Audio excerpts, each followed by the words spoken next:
Nos a contar cosas de centolos. Os centolos teñen un corpo duro, coma unha concha, chamado carapacho, que os protexe. E teñen 10 patas, 2 delas son pinzas fortes que usan para agarrar a comida e tamén para defenderse se algún peixe grande se achega demasiado. Como se moven os centolos? Os centolos son uns bailaríns moi especiais. Aínda que teñen 10 patas, non son moi rápidos nadando. Prefiren camiñar polo fondo do mar, coas súas patas longas e articuladas. Pódense mover de lado cara adiante e incluso un pouco cara atrás.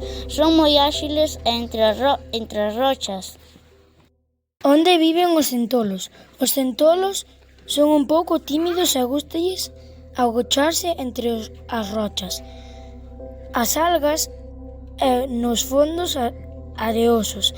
Viven nas zonas costeiras, non moi profundas, onde poden atopar moito alimento.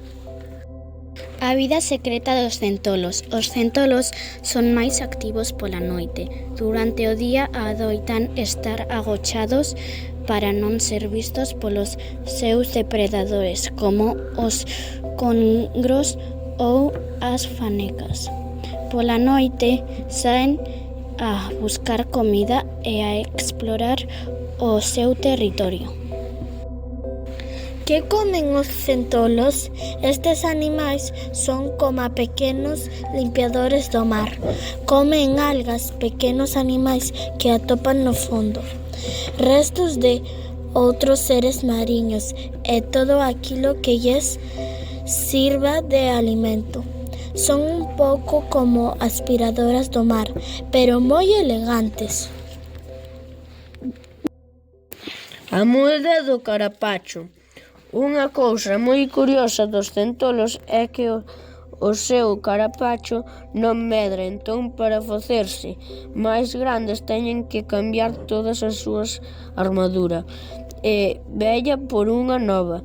Este proceso chámase muda. Durante un tempo despois de cambiar o carapacho están máis brandos e vulnerables, así que se esconden moi ben ata que a nova carapucha se endurece.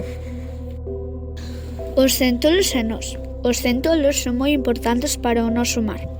Forman parte da cadea alimentaria e axudan a manter limpos os fondos mariños. Ademais, son un marisco moi apreciado na nosa gastronomía, pero sempre debemos respetar as épocas de veda para que poidan reproducirse e seguir vivindo nos nosos mares. Así que xa sabedes, a próxima vez que vaiades á praia e vexades as rochas, lembrade que ali pode haber algún centolo agochado e un verdadeiro habitante misterioso e fascinante do noso mar.